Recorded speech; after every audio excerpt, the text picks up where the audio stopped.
mas vamos falar da notícia que saiu hoje um pouco mais cedo no dia, né? A notícia mais importante, talvez, da temporada, que é que o Flamengo estaria desistindo da contratação de Andréas Pereira.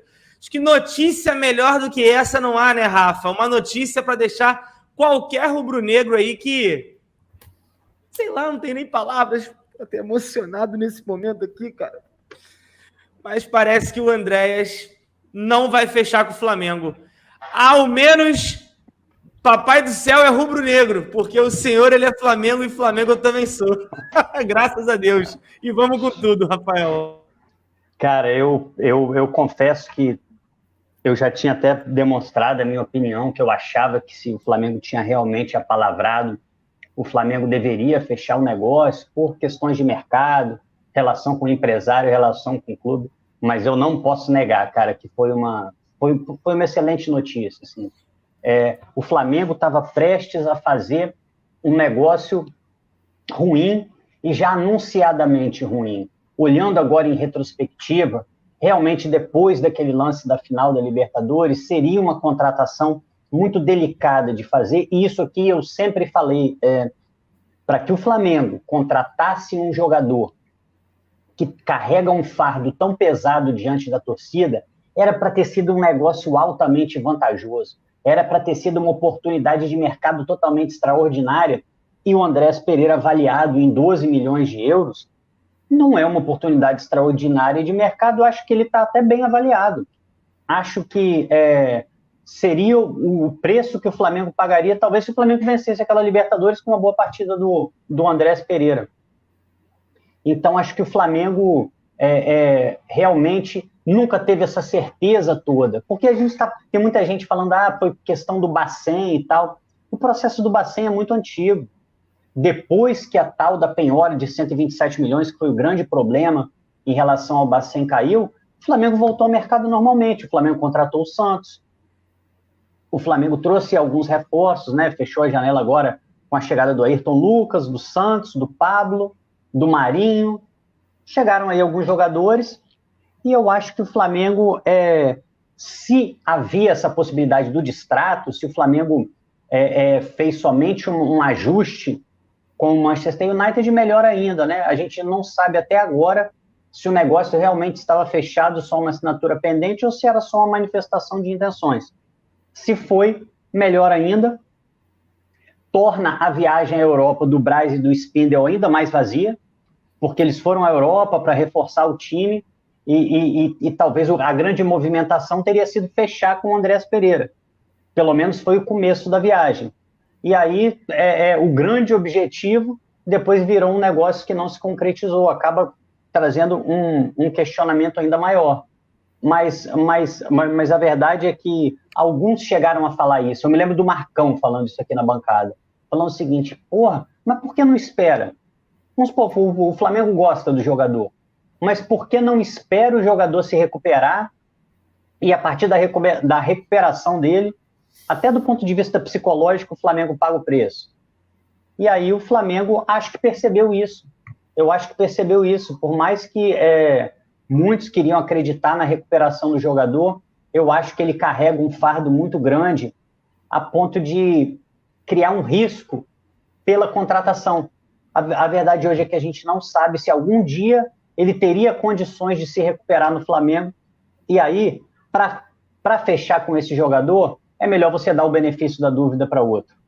Um jogador que chegue sem toda essa pressão, sem toda essa carga negativa, o Flamengo vai poder investir esse dinheiro, possivelmente não agora, né, Cleitinho? Porque a janela fecha dia 12, hoje eu acho que é dia 11. O Flamengo ficaria já sem esse volante para o resto da temporada toda. Acho que termina na metade do ano o contrato dele. Mas aí vai poder utilizar esse dinheiro na janela de meio de ano, acredito que abre em julho. Não é o ideal, mas ainda dá tempo de você trazer jogadores para agregar o time, alguma coisinha ou outra que está faltando, talvez esse volante que o Paulo Souza tanto pede. Então eu acho que a palavra hoje é alegria. Você foi em cima. Hoje a torcida rubro-negra está em festa. E já começou em festa ontem pela saída do René, coitado, que também já estava na hora de sair. Hoje, festa pela não contratação do Andrés Pereira, não é nem saída, né? Ele continua tendo esse empréstimo. E aí eu só faço essa seguinte ressalva. Acho que o Flamengo alinhavou um negócio muito ruim. E aí eu coloco até em dúvida a capacidade de análise de mercado e avaliação do Spindle e do Braz. E avaliação até mesmo do que representa o jogador dentro do elenco. Às vezes o jogador pode ter um valor de mercado X, mas para você ele tem um valor maior, um valor menor. Acho que o Flamengo também não soube fazer essa leitura. Mas eu estou fechado com você, cara. A palavra-chave é felicidade e esperança de ver esse dinheiro sendo aplicado num jogador que vai trazer mais resultado e quem sabe consiga ser titular, porque isso hoje a gente nem pode dizer que o Andrés Pereira né, Cleitinho? Perfeito. É uma galera aqui no chat, Perrotinha, falando a questão de eu não sei não, eu não ficaria feliz antes da certeza. A gente está trazendo uma informação, né, que de antemão é do Vene Casagrande, a gente sabe que o percentual de acerto dele é um percentual até bem considerável, então tem credibilidade. A gente está trabalhando em cima dessa notícia e talvez falar de Andrés Pereira, né, Perrota, é falar de um jogador que teve inúmeras oportunidades para tentar mostrar o seu valor, por mais que ele tenha ficado no banco em alguns jogos decisivos, ainda assim, em alguns outros jogos do Carioca, e recentemente, até nos 2 últimos jogos, ele teve a oportunidade de estar em uma nova função dentro de campo, e ele talvez não tenha correspondido da maneira que se desejava do atleta, né? E aí, alinhada a toda essa questão do valor que está sendo travado na negociação, de 10 milhões de euros, é sim um valor muito alto para um jogador que não tem conseguido dar ao que o Flamengo precisa em relações técnicas. Porque, vamos ser francos, é um jogador que, sim, ele possui uma qualidade, mas talvez o clima realmente já não consegue mais estar casando com o Flamengo. Então, nada melhor do que você encerrar esse relacionamento de empréstimo, não honrar com o compromisso, né, da compra e desejar toda sorte para que ele consiga desempenhar a função de jogador em outro clube, mas no Flamengo não, né, Perrotinha? Vocês resumiram absolutamente bem, tanto você quanto o Rafael, com relação à questão do Andrés Pereira. Andrés Pereira viveu o céu e o inferno no Flamengo.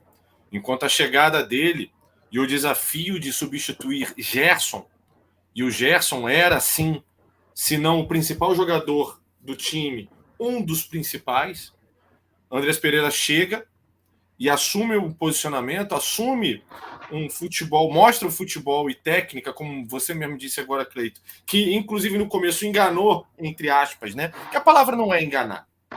O menino tem futebol. Mas que, de certa maneira, convenceu grande parte da torcida a, inclusive, chegar a indagar. Porra, Gerson? Que Gerson? Andrés Pereira é muito melhor. Muita gente falou sobre isso. O jogador vivia nas estrelas, estava vivendo no paraíso, tudo dava certo, marcou o gol de falta tão esperado por todos nós flamenguistas depois de 3 anos, vinha desempenhando um futebol até de certa maneira que parecia ter muito potencial para que pudesse ter um meio de campo mais equilibrado e um jogador que pisasse na área e tivesse técnica e qualidade, mas viveu um inferno. E aí vem o grande desafio da vida, que é para todo mundo, né? Na realidade não é só para o Andrés Pereira. Todo mundo aqui já teve seus altos e baixos na vida profissional, pessoal, e faz muito sentido. E a gente, principalmente quando é desafiado pela vida, né, pelos obstáculos, e quando a gente está lá e cai para o fundo do poço, ou seja lá para onde vai, a gente tem o desafio de se reinventar.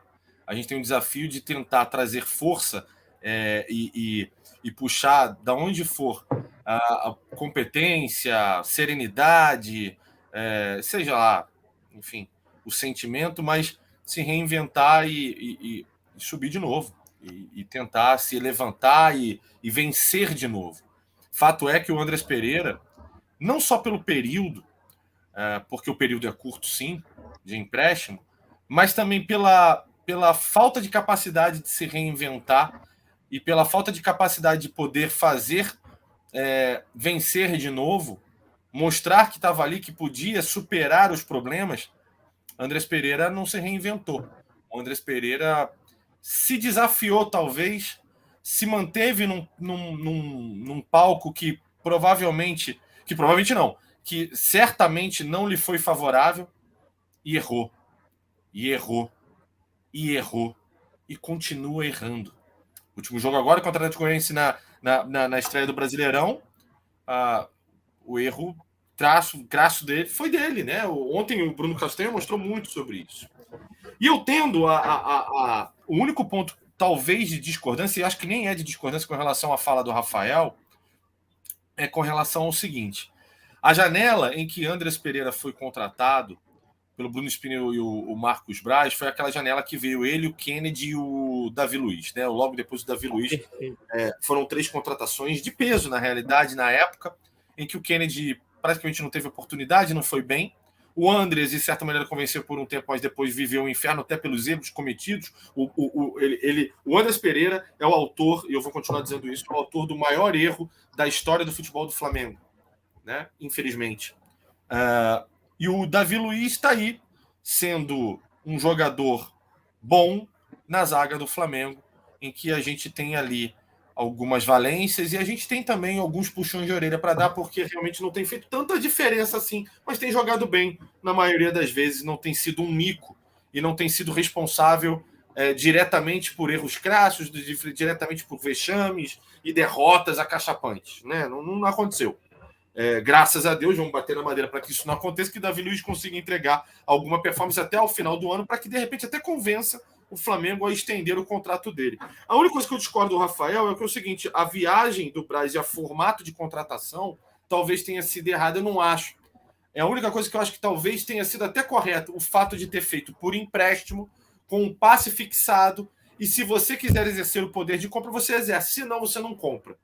Flamengo, até nessa última viagem, aí eu acho que tem uma diferença só da viagem que o Rafael está falando para a viagem que eu estou falando. Eu estou falando da primeira e acho que o Rafael está falando da segunda. E da segunda, quando parece sinalizar com a contratação, aí o Rafael está coberto de razão. Porque se o fez, Bruno Spindel e Marcos Braz cometeram um erro, né? E cometeram um erro e que sim levam, e ele tem total razão de fazer com que a gente pense assim: há aí um erro de avaliação, né? Porque o jogador não pode ser contratado, né? Principalmente pelos valores que foram mencionados, coisa que o Cleitinho também falou. Então, assim, eu lamento. Às vezes acontece, gente. Faz parte da vida profissional, faz parte da vida pessoal, muitas vezes também com relacionamentos. Às vezes você quer o melhor, você tem boa intenção, você é do bem, faz tudo para dar certo, mas infelizmente uma série de fatores acabam não ajudando e não rola, não acaba não dando certo. O que você tem que fazer é seguir em frente, que é o fato de que o Cleitinho mesmo falou. Boa sorte ao Andrés Pereira. Tomara que essa notícia do Vene Casagrande seja verdadeira, esteja de acordo aí com a questão. Eu soube pelo Raflamelo, pelo Paparazzo, pelo Flazoeiro, que o jogador e o seu staff não foi comunicado até o momento. Tá? Até o momento eles não sabem dessa decisão do Flamengo. É uma notícia que saiu do Vene. E está todo mundo torcendo para que seja realmente verdade, para que a gente tenha, inclusive, a possibilidade da janela de meio de ano fazer uma contratação de relevância para a posição, né?